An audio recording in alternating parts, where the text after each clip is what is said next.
Now let's come to the next question. It's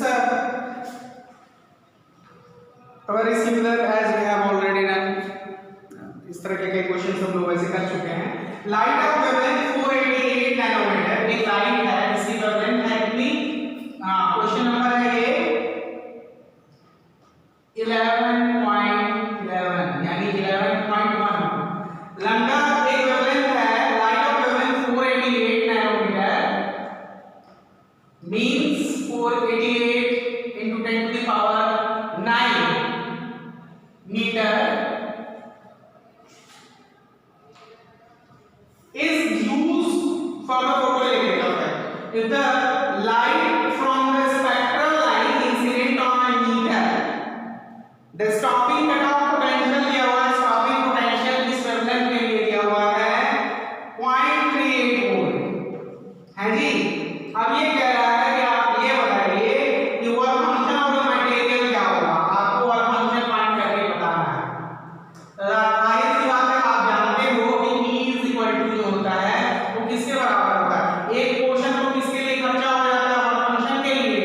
ये आपको पता नहीं है. और एक पोर्शन जो है के मैक्स के लिए हो जाता है. और उसमें भी अगर वोल्टेज दिया हुआ है हमारे पास तो के मैक्स इतना हम लिख सकते हैं EV नॉट, क्योंकि भाई इलेक्ट्रॉन है, वर्क फंक्शन को मालूम नहीं है. E इज इक्वल टू निकाल सकते हैं. कितना हो जाएगा? h c by lambda. यही हो जाएगा ना. यहां तक किसी को दिक्कत नहीं होनी चाहिए.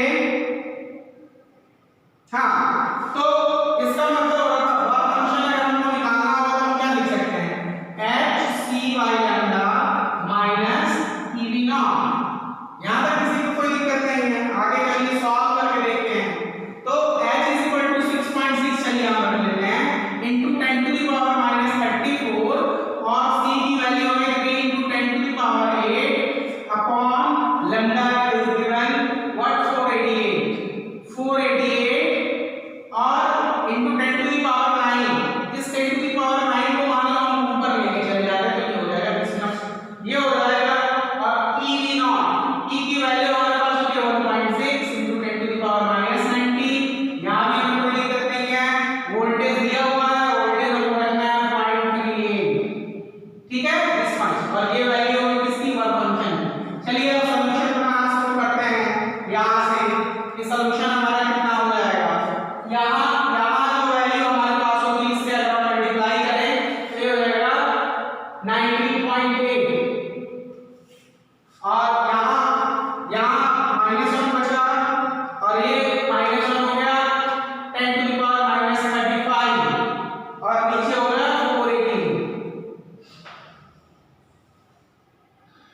480 दिस मच. अब यहाँ की बात कर लेते हैं. यहाँ सॉल्व जब हम करना शुरू करेंगे वर्क फंक्शन पूछा है, से पूछा पहले देख लीजिएगा. इससे पूछा है हाँ work function of the material. तो work function of the material पूछा है. वर्क फंक्शन ये हो जाएगा EV नॉट की वैल्यू हमारे पास हो गई दिस मच. इसको सॉल्व करके देखते हैं. सॉरी ये गड़बड़ हो गई नहीं यहाँ पे. ये 10 to the power minus 9 होता है ना, ऊपर जाएगा तो ये कितना हो जाएगा. ये सॉल्व करेंगे तो यहाँ कितना बचेगा? 10 to the power minus 17 बचेगा है जी. 10 to the power minus 17 बचेगा. अब आगे की तरफ बढ़ते हैं. तो यहाँ जब आप मल्टीप्लाई करोगे 16 से, चलो मल्टीप्लाई कर लेते हैं तो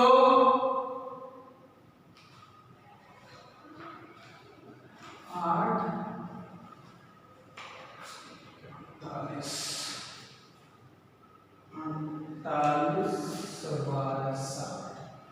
ठीक कितना आ जाएगा? तो 0.608 into 10 to the power minus 19 अब यहाँ रह गया. This is equal to our function. इसको सॉल्व करते हैं. इसको अगर हम सॉल्व करें इसको हम कितना लेंगे? कितना into 10 to the power minus 19 अब यहाँ भी लिख सकते हैं minus 0.608 into 10 to the power minus 19 यहाँ भी लिख सकते हैं. This is our function.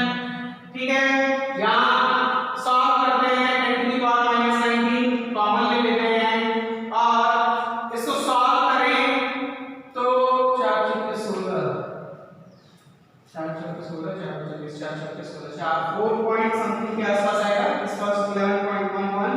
तो इसको सॉल्व करेंगे तो ये हमारे पास जो टोटल वैल्यू आएगी ये आ जाएगी 4.04 के आसपास ले लेते हैं, 4.04 के आसपास ले लेते हैं, माइनस 0.608 है ना। This will be our function। इसको सॉल्व कर लेंगे, जब इसको सॉल्व करेंगे तो ये वैल्यू आएगी 3.46 के आसपास, 3.46 into 10 to the power minus 19 joule, ये आपका फंक्शन आएगा। तो इस तरीके से 11.11 में सॉल्व हुआ। कोई खास क्वेश्चन नहीं था ये। 11.12 की तरफ चलते हैं।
ठीक है, ठीक है। पहले लैम्डा के लिए हमारे पास फार्मूला क्या है? 12.31 angstrom upon under root v, ये फार्मूला है।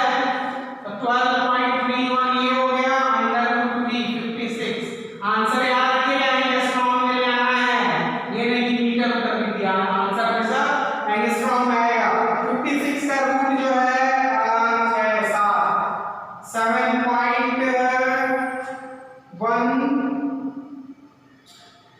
7.11 के आसपास आ जाएगा इसका। अगर आप वजन निकालें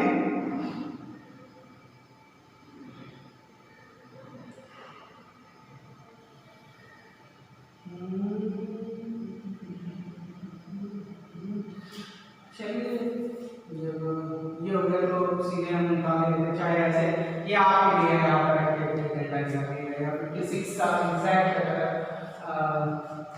निकालते हैं तो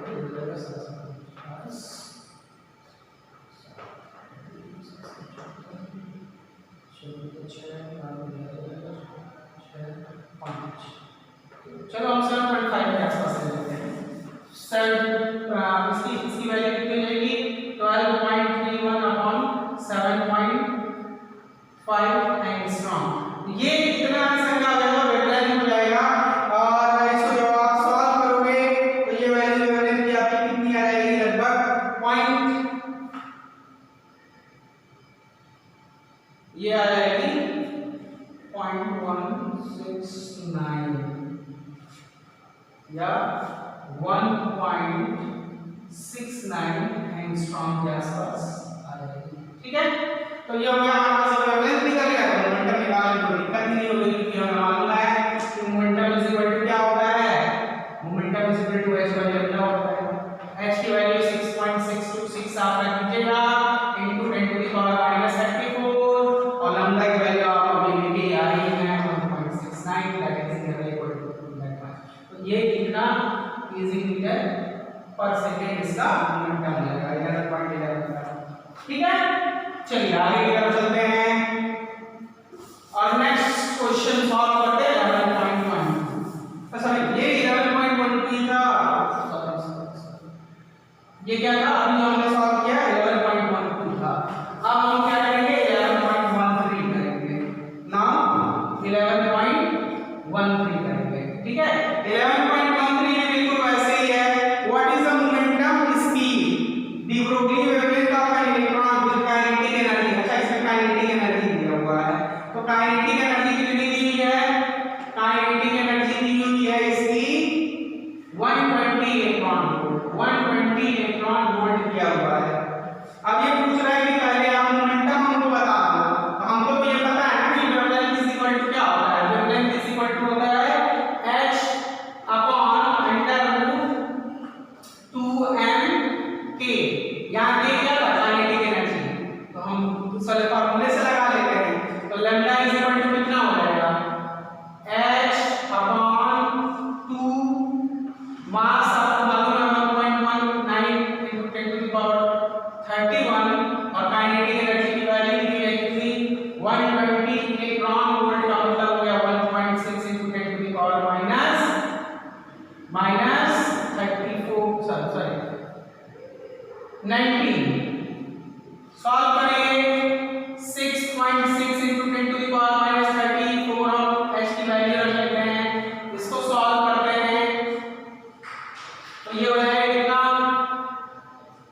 नेगेटिव साइन, इतना आ जाएगा।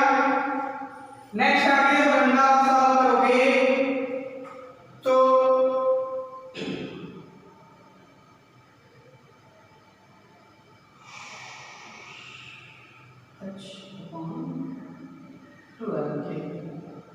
तो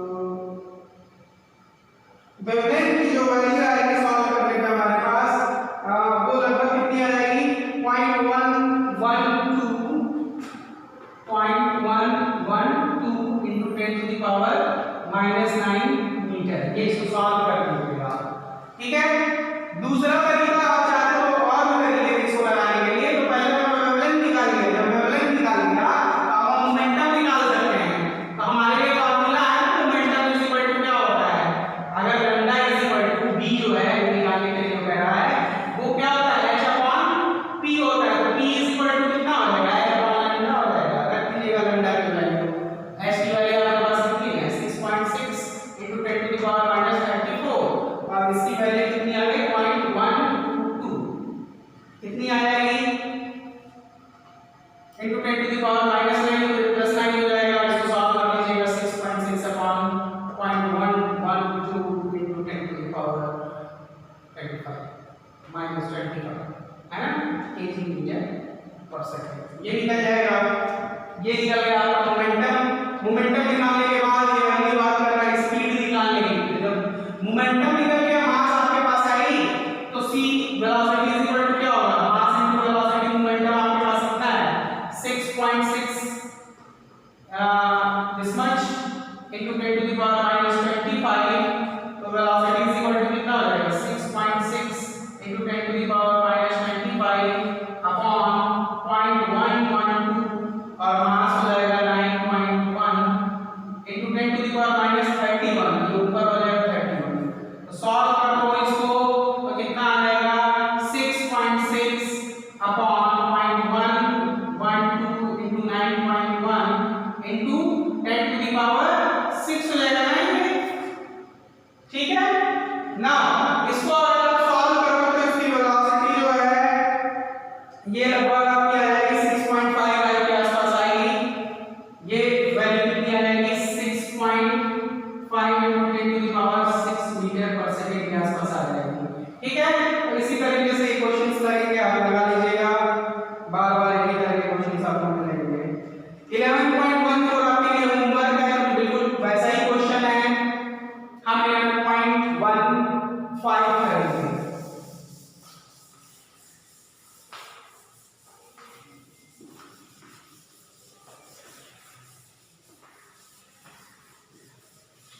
ठीक है, तो दिस 11.14 बिल्कुल वैसे ही है, it is homework for you, याद करेंगे, ठीक है। 11.15 पे आते हैं हम।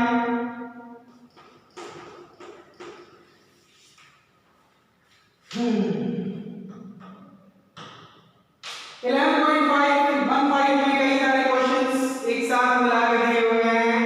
कह रहा है what is the de Broglie wavelength of a bullet. पहला दिया जा रहा है ए डी ब्रोगली वेवलेंथ बताइए बुलेट की, है ना, बुलेट की एक गोली की जिसका मास है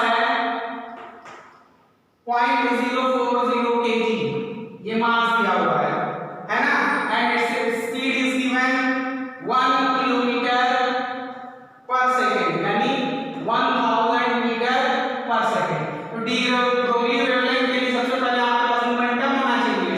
तो मोमेंटम इसका कितना हो जाएगा मास इनटू वेलोसिटी, मास होगा 0.040 और वेलोसिटी हो गई 1000, इससे मल्टीप्लाई करोगे तो ये कितना हो जाएगा 40 और है ना, इसे मल्टीप्लाई करेंगे तो दिस विल बी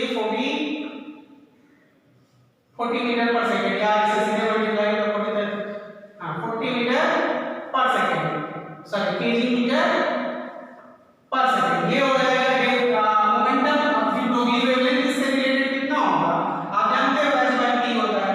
अभी देखो इतना छोटा सा वेवलेंथ आएगा बिलियन का बिलियन मीटर, h की वैल्यू कितनी हो जाएगी 6.6 ही हम ले रहे हैं, 6.626 आप लेके रखिएगा अपॉन 10 to the power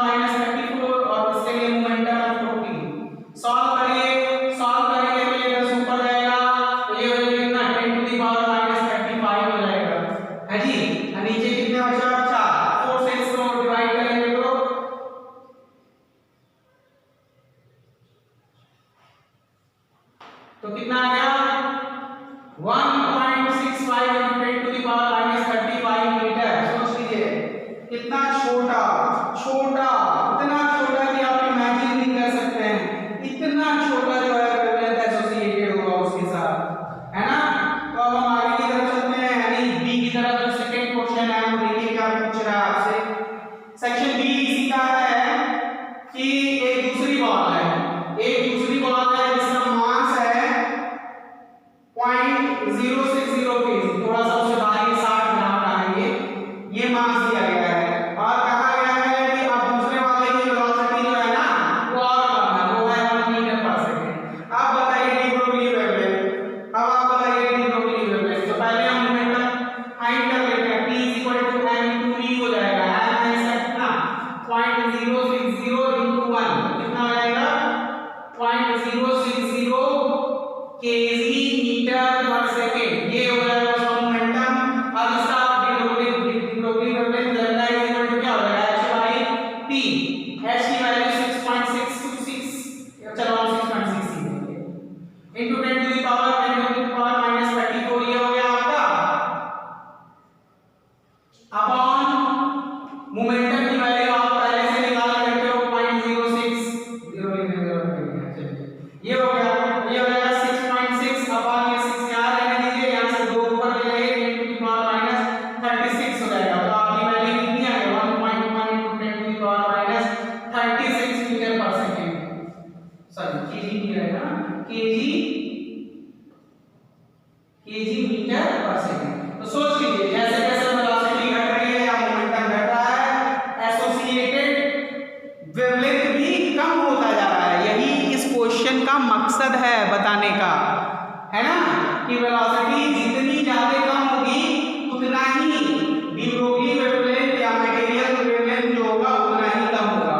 इसका एक तीसरा पार्ट है वो और भयानक है। भयानक माने यहाँ मास और एक्चुअली ये एक कंपैरिजन बेस्ड क्वेश्चन है। अब इसका देखो सी वाला क्वेश्चन है, वो ये नहीं मिटाना चाहिए था, चलो मिटा दिया। सी वाला क्वेश्चन ये कह रहा है कि अब एक और पार्टिकल है आपके पास, इस बार आपके पास एक और पार्टिकल है, लेकिन उस पार्टिकल का मास बहुत कम है ना। एक्चुअली वो मॉलिक्यूलर रेंज का है, उसका मास दिया हुआ है, उस पार्टिकल का मास दिया हुआ है 1 into 10 to the power minus 9 kg और उसकी वेलोसिटी दी हुई है 2.2 मीटर पर सेकंड। इसके लिए डी ब्रोगली वेवलेंथ फाइंड करना है, तो p निकाल लेते हैं पहले m p से। तो m कितना है 1 ही है, ये p कितना है 2.2 into 10 to the power minus 9 kg metre पर सेकंड। ये सब मोमेंटम हो गया। तो एसोसिएटेड वेवलेंथ डी ब्रोगली का जो होगा वो कितना होगा h अपॉन p, यानी 6.6 into 10 to the power minus 34 upon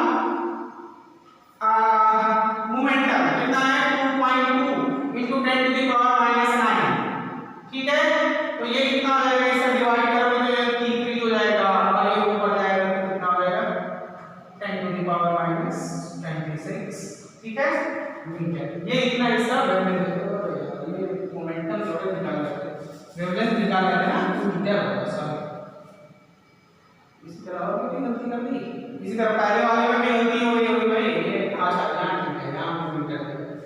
तो यहाँ देखो इसका वेवलेंथ कितना होगा इतना, यानी जितना मास जितना कम हो और वेलोसिटी जितनी ज्यादा हो, एसोसिएटेड वेव कैरेक्टर किसी मटेरियल के साथ उतना ही ज्यादा होगा। देखो इससे लगभग ये कितना गुना ज्यादा है, लगभग 10 गुना ज्यादा है, जबकि इसका मास बहुत कम है। ये कंपैरिजन करने वाला क्वेश्चन था। चलिए अब अगले क्वेश्चन पे चलते हैं। चलिए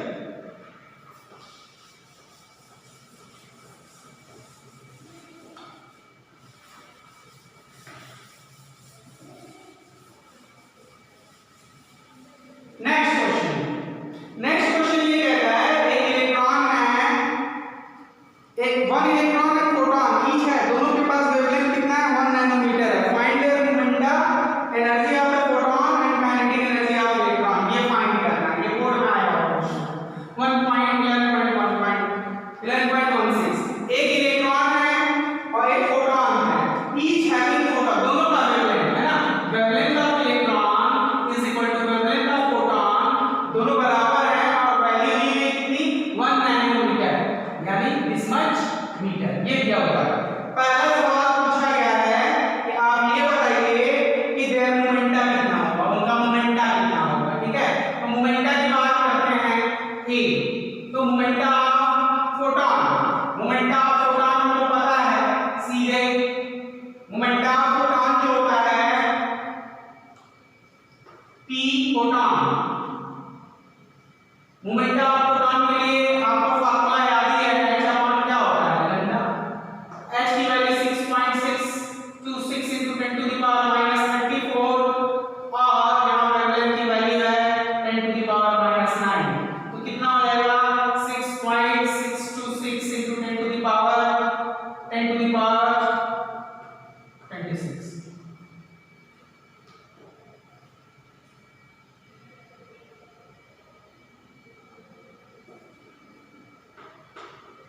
ठीक है, इतना इतना इसका मोमेंटम हो जाएगा केजी मीटर पर सेकंड। तो इलेक्ट्रॉन का मोमेंटम हमें पता चल गया। नेक्स्ट जो है हमें पता करना है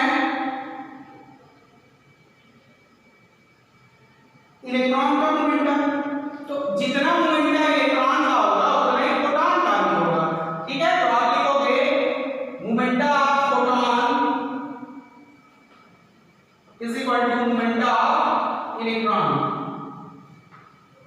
ठीक है, तो दोनों वेव कैरेक्टर ही एसोसिएट करेंगे, दोनों का वेवलेंथ सेम है, दोनों का ही वेवलेंथ सेम है। जब यहाँ इलेक्ट्रॉन रखोगे तो यहाँ h बाई वेवलेंथ ऑफ क्या यहाँ प्रोटॉन रखे हो आया है, यहाँ इलेक्ट्रॉन रखोगे वैल्यू तो वही आएगी, तो दोनों सेम हो जाएंगे। अब बी में सेक्शन बी में क्या पूछ रहा है कि आप ये बताओ कि सेक्शन बी में पूछ रहा है एनर्जी ऑफ फोटॉन। सेकंड में इलेक्ट्रॉन की एनर्जी नहीं पूछ रहा है, किसकी एनर्जी पूछ रहा है energy of photon. Energy of photon जो होगा वो क्या होता है आप जानते हो h न्यू होता है। h न्यू का मतलब क्या h c बाय लैम्डा होता है। h हम 6.6 पे चल रहे हैं 10 टू द पावर -34, c की value 3 into 10 to the power 8 and lambda is already given, that is 10 to the power -9। Multiply कर लीजिए हो जाएगा 19.8, ये ऊपर जाएगा 17 हो जाएगा, ये हो जाएगा 10 to the power -17। ठीक है, तो दिस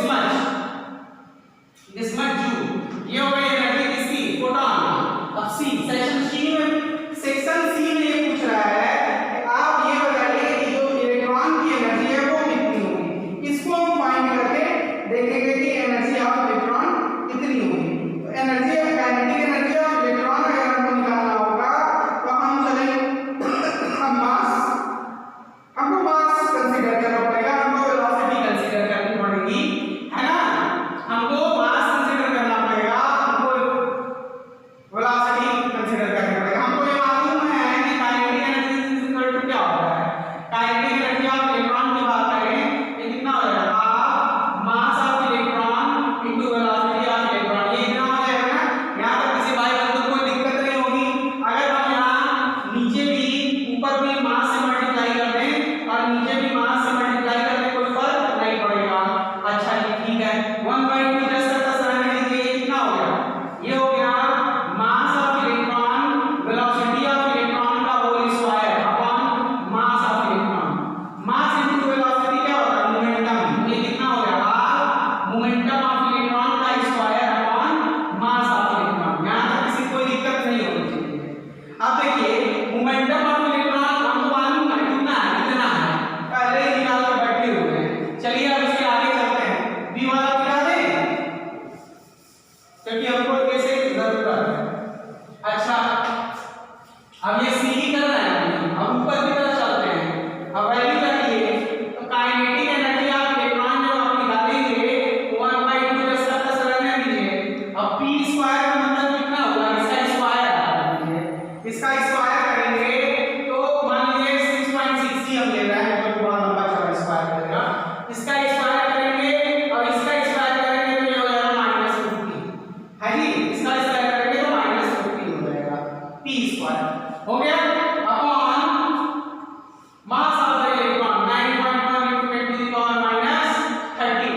ठीक है, चलिए इसको अगर आप सॉल्व करेंगे और एनर्जी निकालेंगे तो आप देखेंगे कि आपकी एनर्जी कितनी आएगी। अगर इलेक्ट्रॉन वोल्ट में निकालना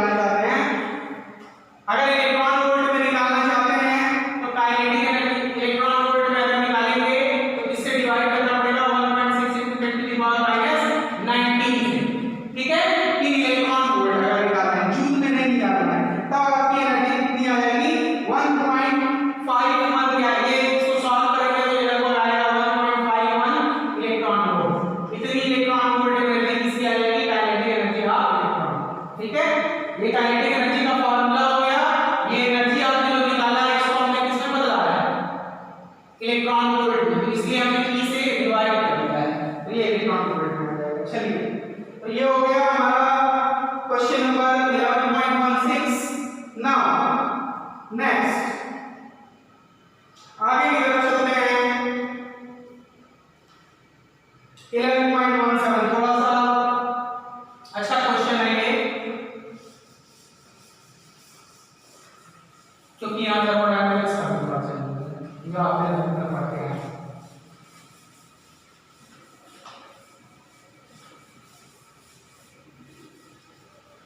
तो 11.17 में आते हैं।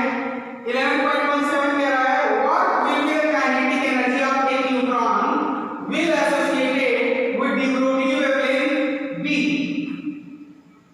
है ना। डी ब्रोगली वेवलेंथ न्यूट्रॉन के लिए दे रहा है लैम्डा n, मान लीजिए न्यूट्रॉन का डी ब्रोगली वेवलेंथ है, इसकी वैल्यू दे रहा है 1.40 into 10 to the power -10 metre. ये डी ब्रोगली वेवलेंथ दे रहा है। सवाल ये पूछ रहा है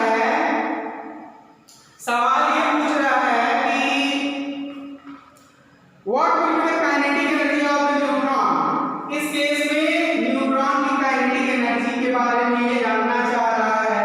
तो हम देखते हैं हमारे पास फार्मूला, इससे पहले भी थोड़ी देर पहले ही हमने ये फार्मूला यूज किया था, आपको याद होगा।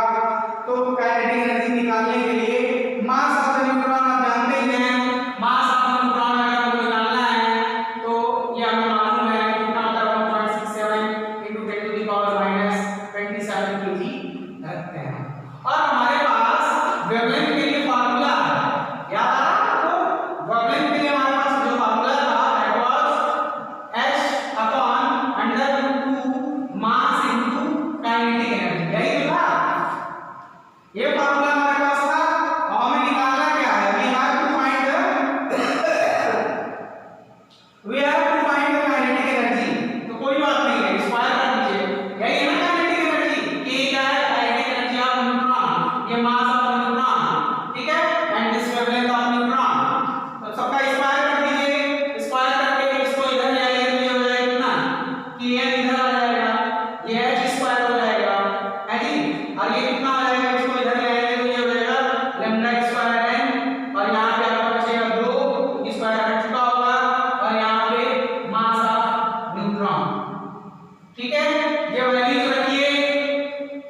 Now kinetic energy of neutron, kinetic energy of neutron निकाल लीजिए, ये वैल्यूज रखिए। आपकी इच्छा हो तो इलेक्ट्रॉन वोल्ट में अगर आप निकालना चाहते हैं वो भी निकाल लीजिए। पहले हम यहाँ तक तो चलें। h स्क्वायर की value 6.6 into 10 to the power -34 का स्क्वायर कर लेते हैं अपॉन 2 लैम्डा की वैल्यू 1.4 है into 1.4 यानी कितना आ जाएगा 1.96, इसका स्क्वायर करेंगे तो 10 to the power -20 हो जाएगा, लैम्डा स्क्वायर हो गया। मास ऑफ द न्यूट्रॉन मैंने आपसे कहा कि आप कर दो 1.67 into 10 to the power -27। Solution शुरू करते हैं। 6.6 into 6.6 ये हो जाएगा 10 to the power -68, ये हो गया। अब देखिए यहाँ से ऊपर कौन बन जाएंगे, -20 और -27, ये हो जाएगा +47, ऊपर चला गया, ऊपर चला गया मतलब एकदम ऊपर नहीं चला गया, यहाँ चला गया। अब आगे का मामला बढ़ाते हैं, ये 2 है एंड दिस इज 1.96 into 1.67, ठीक है। This much joule.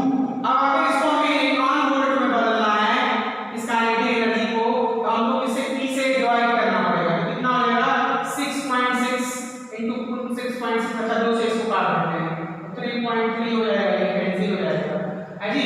इधर क्या बचेगा into this will be 10 to the power 10 to the power ये 1 बचेगा और ये this one -21, ठीक है।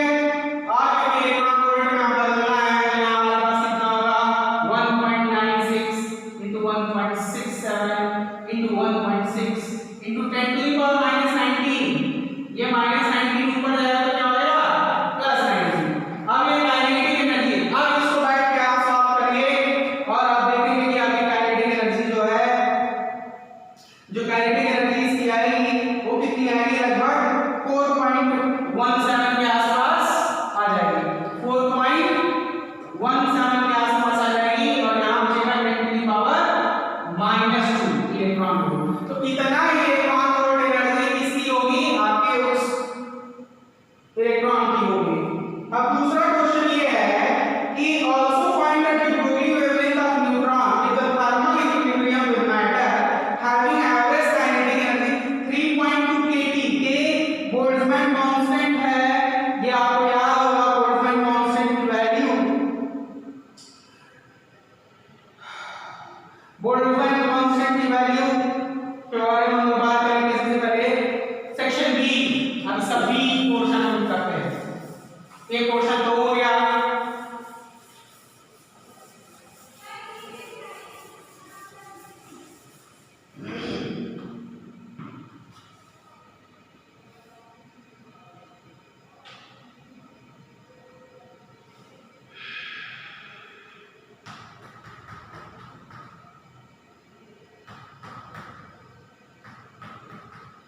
तो सबसे पहले आप ये जान लीजिए क्या है अब सेक्शन बी वाले में कि एक वही मामला वही है, वही आपका न्यूट्रॉन है, बट इस बार क्या डी ब्रोगली वेवलेंथ हमको निकालना है न्यूट्रॉन का। जब थर्मल इक्विलिब्रियम पे जो आपकी काइनेटिक एनर्जी है वो बराबर हो इसके 3y2 kT, यहाँ k स्मॉल k क्या है, बोल्ट्जमैन कांस्टेंट, बोल्ट्जमैन कांस्टेंट। तो बोल्ट्जमैन कांस्टेंट याद आ रहा है किसी साल को, जब आप लोग वो कहाँ कहते हैं कि जब 12th में आपके 11th में तो ये वैल्यू आ रही होगी 1.38 into 10 to the power 23 है ना। तो ये वैल्यू आपको याद आ रही होगी बोल्ट्जमैन कांस्टेंट के लिए, और इसकी यूनिट क्या होती है, जूल पर कूलम, सर -23 जूल पर कूलम, ये वैल्यू आपको सर जूल पर केल्विन, ठीक है, जूल पर केल्विन, ठीक है। तो ये हो जाएगा बोल्ट्जमैन कांस्टेंट की वैल्यू। तो अब काइनेटिक एनर्जी की वैल्यू कितनी दी हुई है और टेंपरेचर कितना हमको लेना है, 300 केल्विन। टेंपरेचर हमको कितना लेना है, 300 केल्विन हमको टेंपरेचर लेना है। तो सबसे पहले अब लगे हाथ हम यही तुरंत जो है अपनी काइनेटिक एनर्जी निकाल लेते हैं। तो काइनेटिक एनर्जी जब हम निकालेंगे तो देखते हैं काइनेटिक एनर्जी कितनी होगी। चलिए टेंपरेचर वगैरह हमारे पास सब कुछ मौजूद है। अब हमको वेवलेंथ निकालना है। अब ये कह रहा है इस कंडीशन के लिए अब हमको डी ब्रोगली वेवलेंथ निकाल के दिखा देंगे। तो कोई बात नहीं, हमको तो पता ही है कि इसकी वैल्यू कितनी होती है, √2 मास ऑफ न्यूट्रॉन है ना, और काइनेटिक एनर्जी, यही तो काइनेटिक एनर्जी ऑफ न्यूट्रॉन। यहाँ तो कोई दिक्कत नहीं है, आगे बढ़ रहे हैं। लैम्डा ऐसी वैल्यू को 6.6 रखनी है into 10 to the power -34, और यहाँ पे √, जिसका कसरत कीजिए 2 मास आपको मालूम है 1.767 into 10 to the power -27 रखूंगा मैं। उसके बाद काइनेटिक एनर्जी ये कितना दिया हुआ है, ये काइनेटिक एनर्जी ऑफ न्यूट्रॉन दिया हुआ है दिस मच, कितना दिया हुआ है 3y2 k की वैल्यू हमको पता है, अभी रहने देते हैं, into t दिया हुआ है 300। इस 2 से ये 2 कैंसिल हो गया, बाकी आप वैल्यू रख दीजिए। तो वैल्यू रखेंगे कितना आ जाएगा, lambda is equal to 6.6 into 10 to the power -34 upon √1.67 into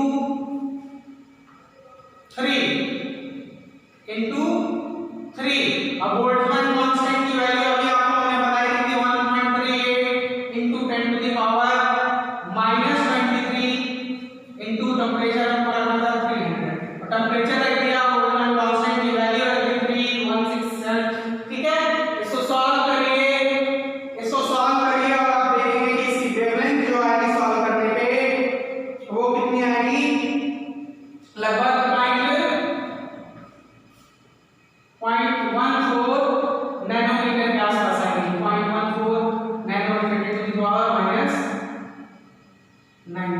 आसपास, या आप चाहे तो इसको लिख लें 1.4 into 10 to the power minus 10 metre, या 1.4 एंगस्ट्रॉम। ये उसका क्या हो जाएगा, वेवलेंथ हो जाएगा। तो यहाँ तक हम लोगों ने क्वेश्चन किए, लगभग एक ही जैसे मिलते जुलते से क्वेश्चन है, कोई खास ऐसा 30 मार्क का क्वेश्चन तो नहीं है। चलिए इसको मिटाते हैं और आगे की तरफ बढ़ते हैं।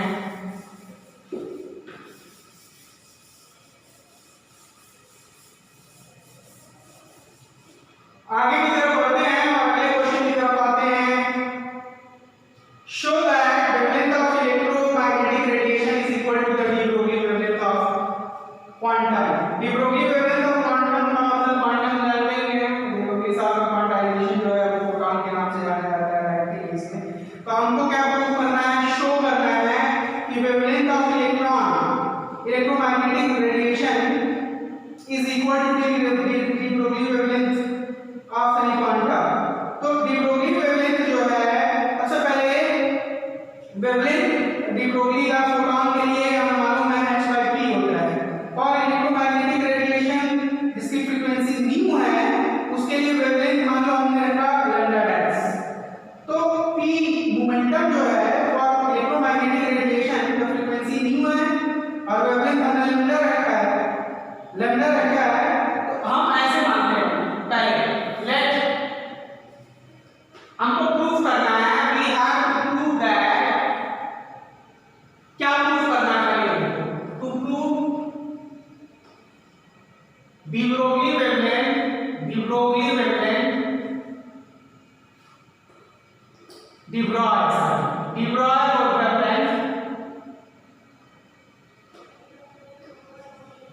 वेवलेंथ जिसका नाम हमने lambda is equal to lambda dash. ये क्या है, wavelength of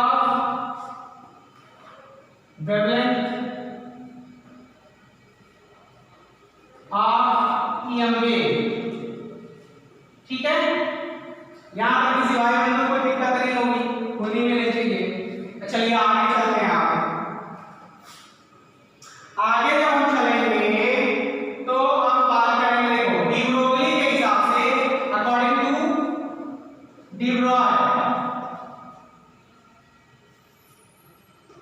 wavelength of photon, lambda of photon वो कितना होता है, h/p होता है। इसमें किसी की कोई दिक्कत नहीं होनी चाहिए, इसको प्रूव करके उन्होंने दिखाया था डी ब्रॉय साहब ने। इसके बाद मान लो हमारे पास एक इलेक्ट्रोमैग्नेटिक वेव है, लेट नाउ ये हो गया, now let an EM wave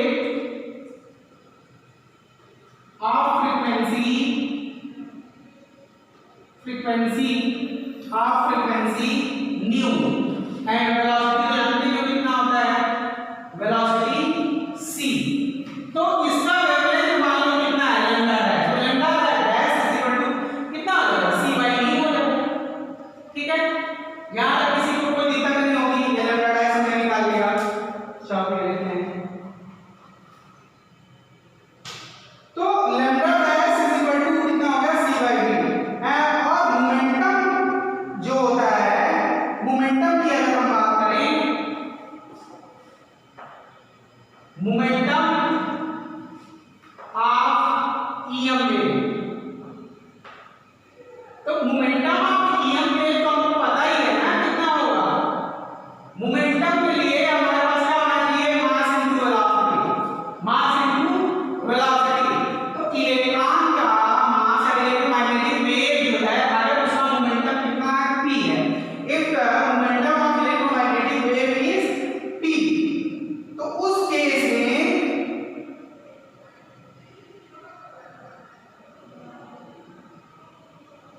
तो हमको ये तो मालूम है ना, मोमेंटम जो होगा p इज इक्वल टू कितना होगा, एनर्जी अपॉन c, क्योंकि एनर्जी इज इक्वल टू, आप क्या लिखते हो यहां पे, E इज इक्वल टू क्या लिखते हो, mc² ही लिखते हो। अब momentum of electromagnetic wave is equal to क्या होगा, mass into speed of light. तो p is equal to p/c लिख सकते हैं ना, यही p क्या है, energy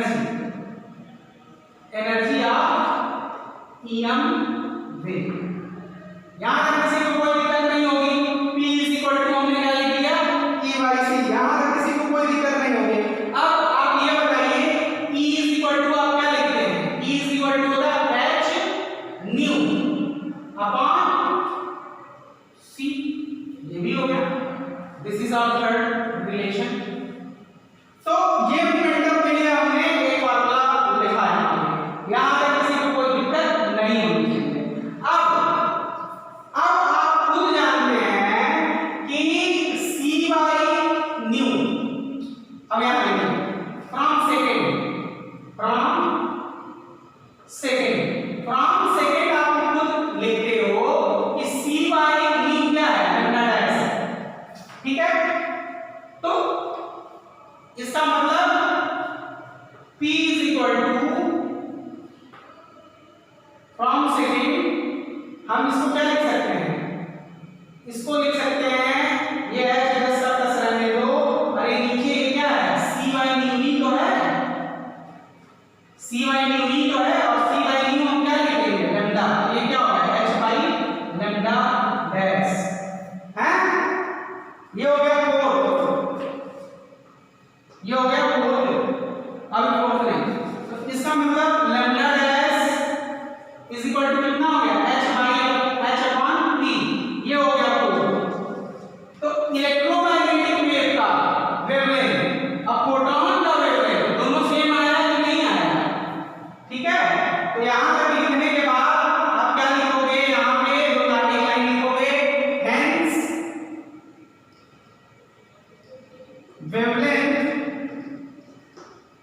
wavelength of electron and photon is same। ये प्रूव करने के लिए सीबीएसई बोर्ड के एग्जाम में कई बार आया होगा 3 मार्क्स में, इसलिए अच्छे से समझ लीजिएगा, कोई कोताही ना रखिएगा। 11.119 एक अच्छा क्वेश्चन दिख रहा है, what is the de Broglie wavelength of nitrogen molecule in air, है ना 300 केल्विन पे। assume that molecule is moving with root mean square speed of molecule at temperature। देखो क्योंकि हालांकि इसको मुझे सॉल्व करा देना चाहिए, लेकिन ये मैं आपको होमवर्क के लिए दे रहा हूं, क्योंकि 11 के थर्मोडायनामिक्स के कंसेप्ट इसमें इन्वॉल्व है ना। आप क्या करोगे, the kinetic energy should be equal to 3/2 kT के साथ इसे कंपेयर करिएगा और सॉल्व करिएगा। तो 11.19 जो है आपके लिए होमवर्क है। इस तरीके से यहाँ तक हमने सारे न्यूमेरिकल सॉल्व किए एनसीईआरटी के 11 चैप्टर 11 से, कुछ भी नहीं छूटा।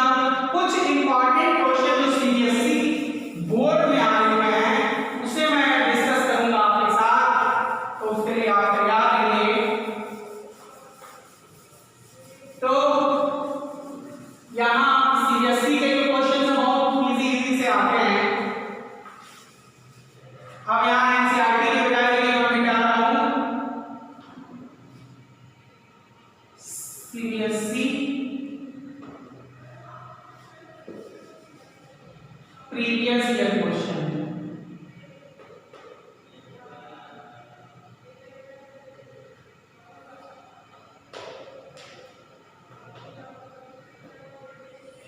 ठीक है ना।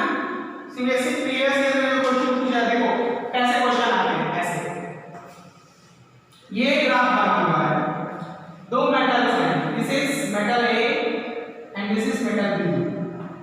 पूछा जाएगा क्वेश्चन क्या होगा, मूव्स थ्रेशोल्ड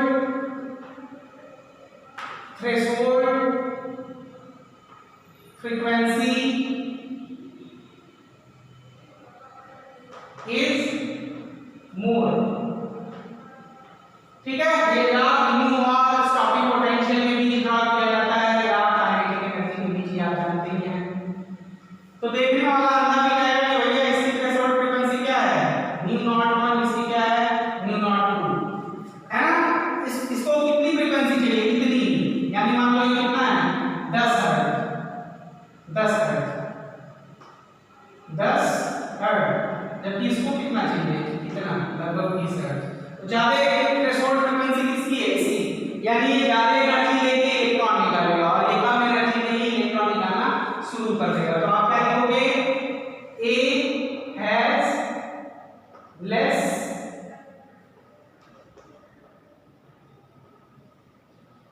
थ्रेशोल्ड फ्रीक्वेंसी, ठीक है।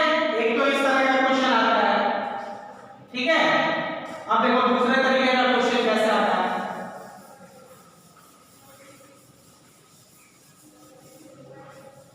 दूसरे तरह का क्वेश्चन ऐसे आता है।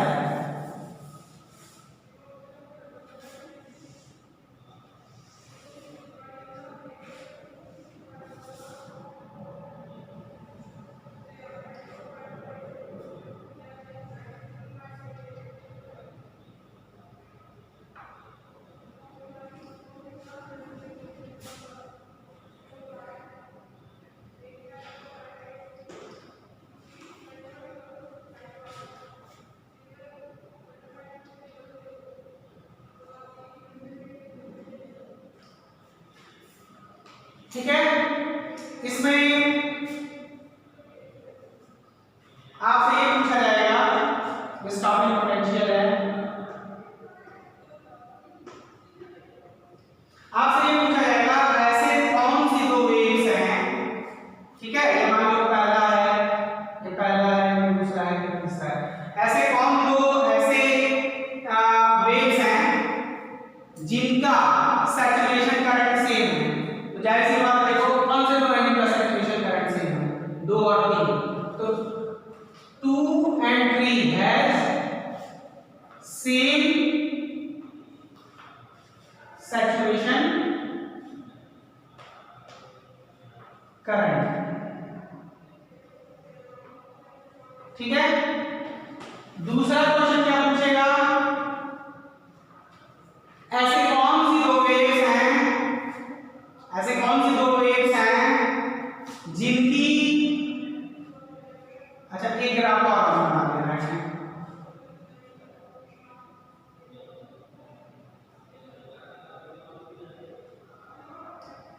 इस तरीके से, ये मान लो 4 है। ऐसे कौन से दो वेव हैं जिनकी फ्रीक्वेंसी सेम है। तो आप जानते हो ना, आप ये अच्छे तरीके से जानते हो कि अगर फ्रीक्वेंसी सेम होगी तो स्टॉपिंग पोटेंशियल सेम होगा। इन चारों में से किन दो की स्टॉपिंग पोटेंशियल सेम है, 4 की और 2 की। तो आप क्या लिखोगे, 4 and 2 have same stopping potential, so will have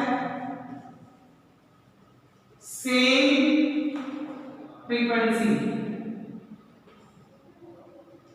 सबसे ज्यादा स्टॉपिंग पोटेंशियल किसकी, अब ये पूछा जाए कि सबसे अधिक फ्रीक्वेंसी किसकी है, सबसे ज्यादा स्टॉपिंग पोटेंशियल जिसकी होगी उसकी सबसे अधिक होगी, सबसे अधिक स्टॉपिंग पोटेंशियल किसकी है, थर्ड की लिखोगे, third has longest highest stopping potential, so its frequency will highest। ऐसे क्वेश्चन होंगे बोर्ड में इस तरीके के, है जी। चलिए कुछ और क्वेश्चन देख लेते हैं।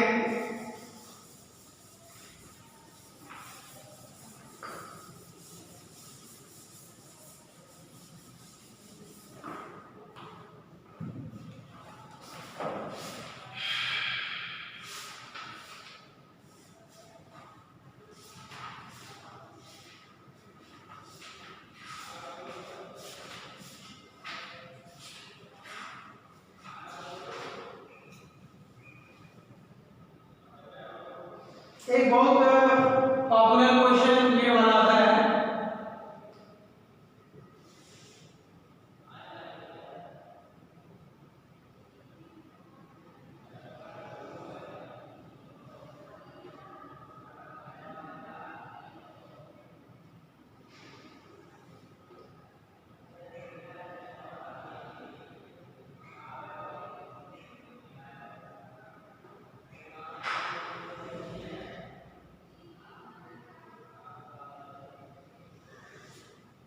इस तरीके का, जानते हैं ये ग्राफ किसके किसके बीच है, स्टॉपिंग पोटेंशियल और करंट के बीच में। इसमें क्या पूछा जाता है कि आप ये बताइए कि किन दो की इंटेंसिटी सेम है, किन दो की इंटेंसिटी सेम है।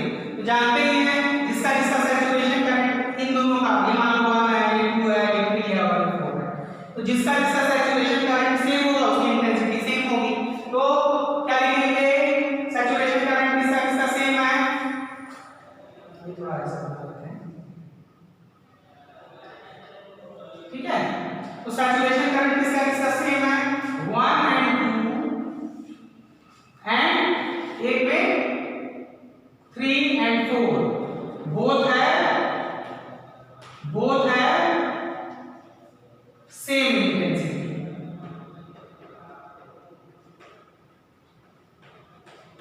क्यों, बिकॉज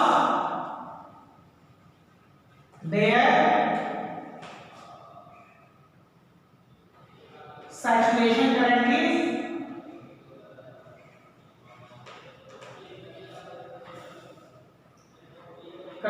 is same। ठीक है बच्चों, दूसरा इसमें पूछता है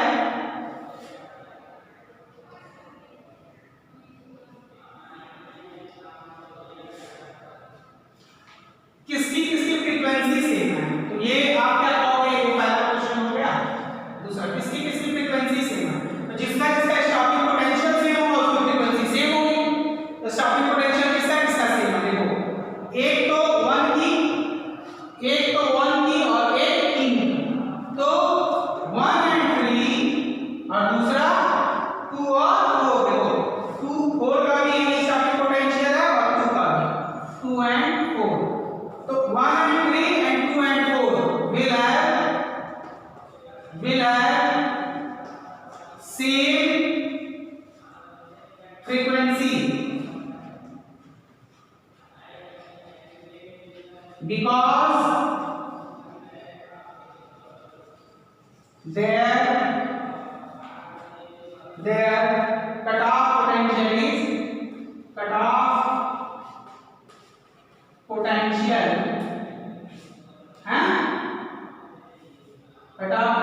is same। तो इसी तरह के क्वेश्चंस आते हैं बच्चों, आप और भी प्रैक्टिस करिएगा, मैच्योर हो जाएंगे, कोई दिक्कत नहीं होगी। ठीक है, थैंक यू वेरी मच। इस तरीके से आज आपका dual nature of matter and radiation chapter number 11 पूरी तरह से हर एक रेस्पेक्ट में मैंने खत्म कर दिया है। अब आपकी जिम्मेदारी बची हुई है, अपनी जिम्मेदारी हमने पूरी की। Thank you.